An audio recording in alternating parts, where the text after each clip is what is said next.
If you go to Puerto Rico after a hurricane looking for a peaceful and stress-free romantic getaway, you may or may not actually find one. But if you set out looking for adventure, however, you are sure to find it. Go, go, go, go, go, go.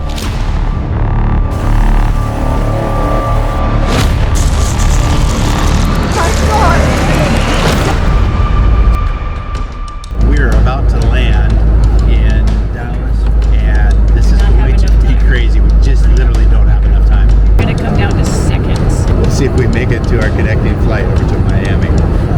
It's an adventure, right? I love adventure. Flight attendants verify just arm standby for all calls. Thank you. Come on, move along. We were on our way to Puerto Rico to celebrate our 30th anniversary, the first big exotic vacation just for the two of us in our entire married life together. Our first flight, however, was late, leaving us with what seemed an impossible turnaround to catch our next flight to Miami. We're probably not gonna make it, but we will go down trying. We hadn't even gotten to the island yet, and our adventures had already begun.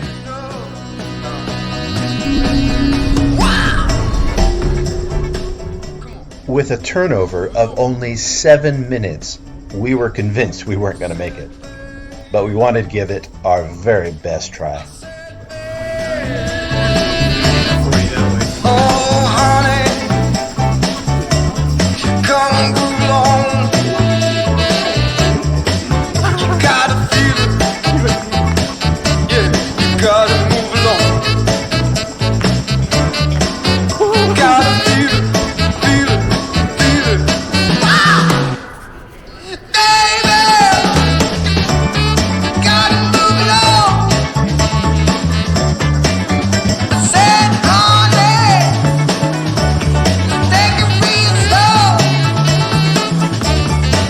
I said, honey, take it real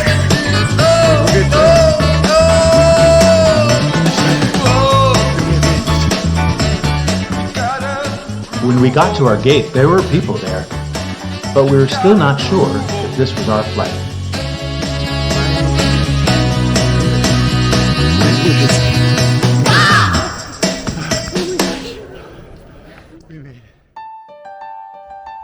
We chose Puerto Rico because we've always wanted to go there, and this was finally our chance. I suppose we could blame it on West Side Story.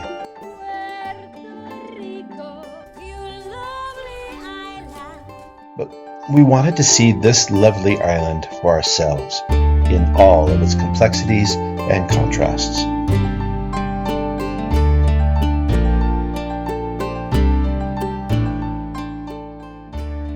We purchased our airfare in July, looking forward to our 30th anniversary celebration. However, soon afterwards, Hurricane Fiona hit the island, which was still trying to recover from the devastation of Hurricane Maria back in 2017. So we quickly pivoted, adjusting our mindset to a service trip. We found a nonprofit relief organization on the island that was doing great work, and we asked if we could come and help them for a couple weeks. They said yes, so we kept our airline tickets, but tossed out all our plans. Even though somehow we made our connecting flight, our flight from Miami to Puerto Rico was rescheduled for the morning. So rather than getting a hotel room, we opted to wander the streets of Miami's Little Havana district until 3 a.m., eating at a series of 24-hour restaurants, then napping for a couple more hours on the floor of the airport.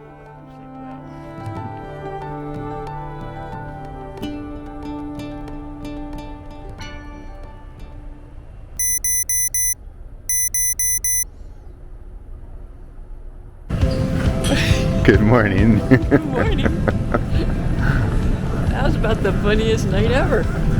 We slept in an airport. Well, after we hung out at like Yeah. the greatest Nicaraguan restaurant we could have ever hoped to find. You see, the beauty of being middle-aged is we don't have to be sensible, responsible examples for our kids anymore.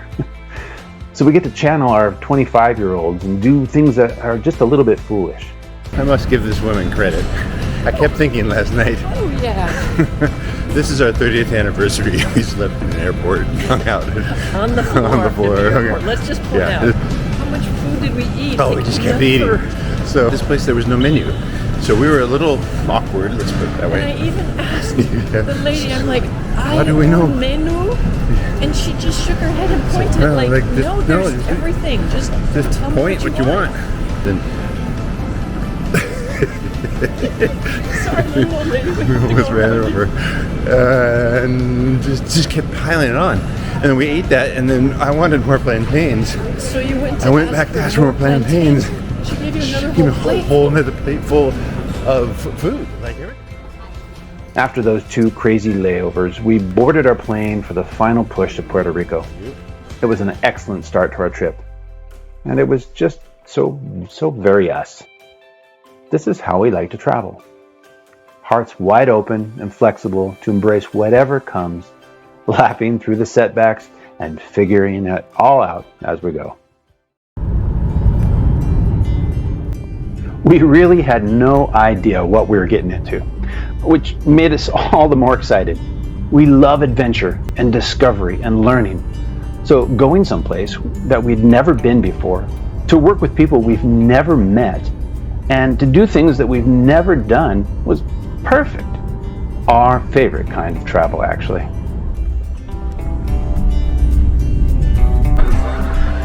We're in Puerto Rico. This is awesome. 30 years, huh? We finally made it. It's kind of like Montana, but just a little different.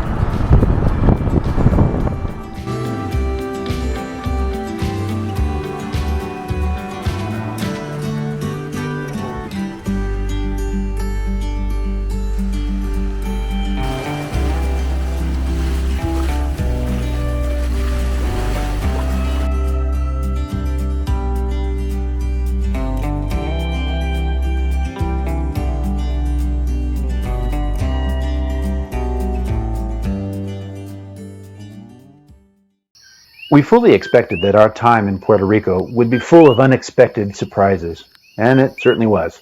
So it was perfect. Like the little tree frogs.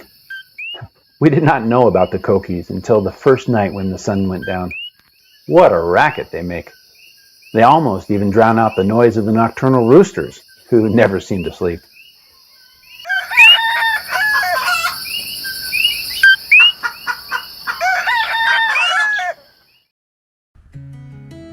We thoroughly enjoyed our days working at the Happy Givers Foundation. The people there are wonderful, and they are doing strong work in their community. Carlos Rodriguez, the founder, is a Puerto Rican who spent quite a few years in the United States and Canada, but decided to return with his young family to his homeland after Hurricane Maria hit. Seeing the devastation on the island, he wanted to help rebuild it. I really want to know is how did this get started?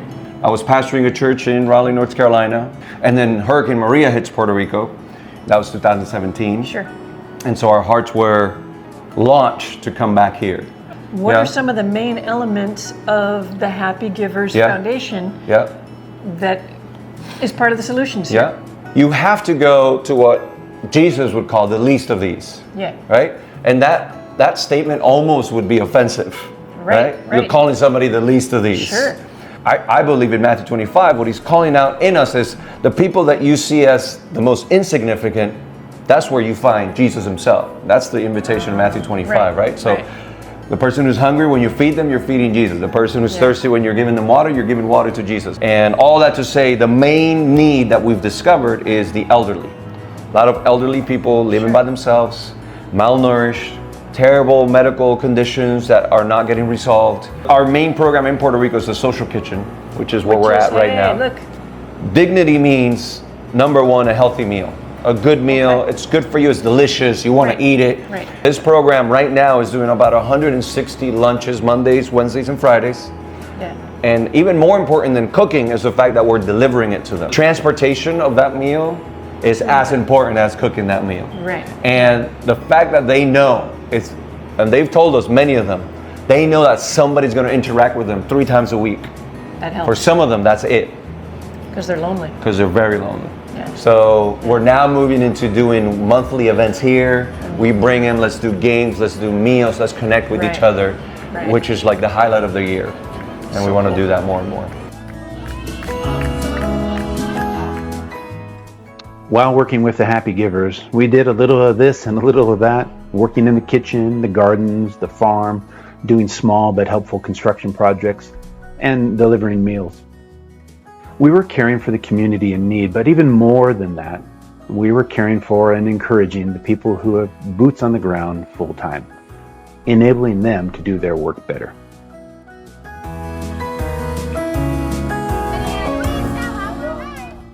We feel so honored to have been able to join them in the good work that they're doing there, being the hands and feet of Jesus in the community, serving the elderly with dignity and hearts overflowing with love. To get sweaty and tired from an act of love is an honorable thing. We hope to do so much more of this sort of thing when we're traveling full-time, looking for opportunities to serve under the direction of the locals who know what is most helpful and how to best accomplish the work. What a wonderful way to get to know a community. The staff at the Happy Givers became our friends.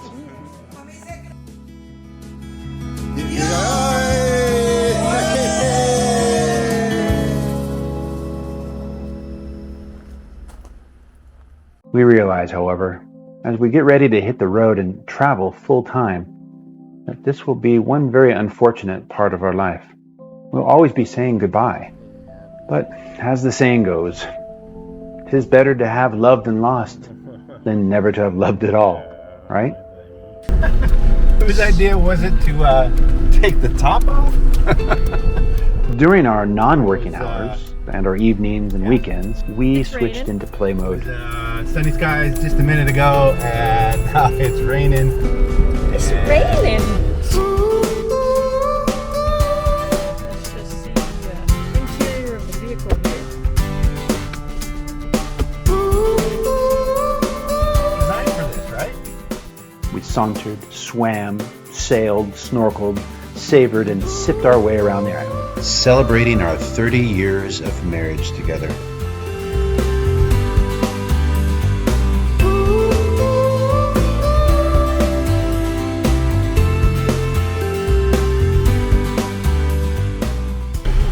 All right, we give up. We're gonna put the tops back on.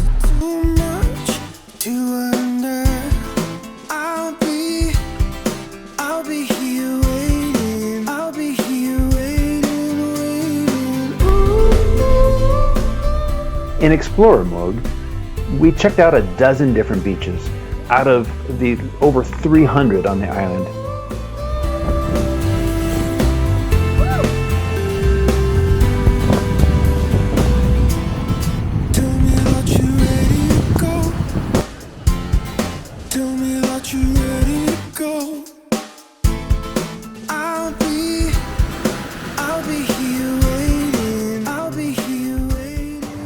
The beaches were amazing, but we quickly learned to trust our instinct for parking rather than Google Maps. Your destination is on the left. Okay. Here we are. Oh, there's the beach. There's the beach. Hey, look. Hello, beach. There's got to be a better place to park. Gotta love Google directions. Yeah. Oh my gosh, we're stuck. This is gonna be fun. Yeah. No parking. And there's the entrance to the beach right there. We need to park over here with these people, but we are in a little bit of a tight spot.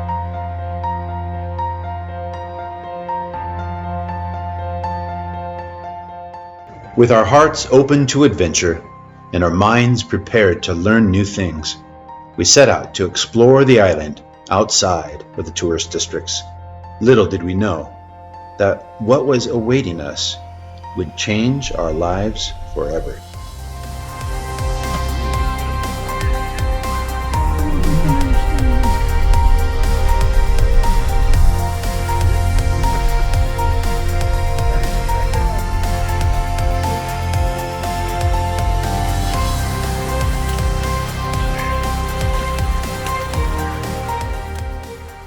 In our next episode, part 2 of our Puerto Rico adventure, we will share the stories of wandering into El Yunque National Rainforest.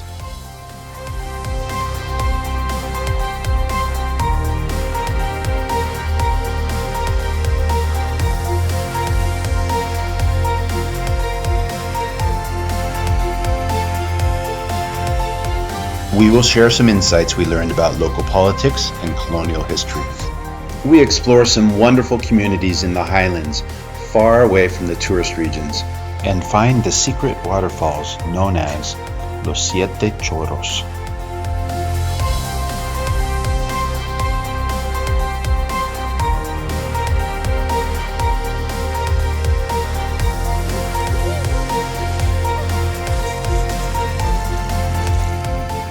We meet aspiring local talent and find epic scenery off the beaten path. And we share our crazy experience finding the 4x4 cafe known as Cerro de Nandi.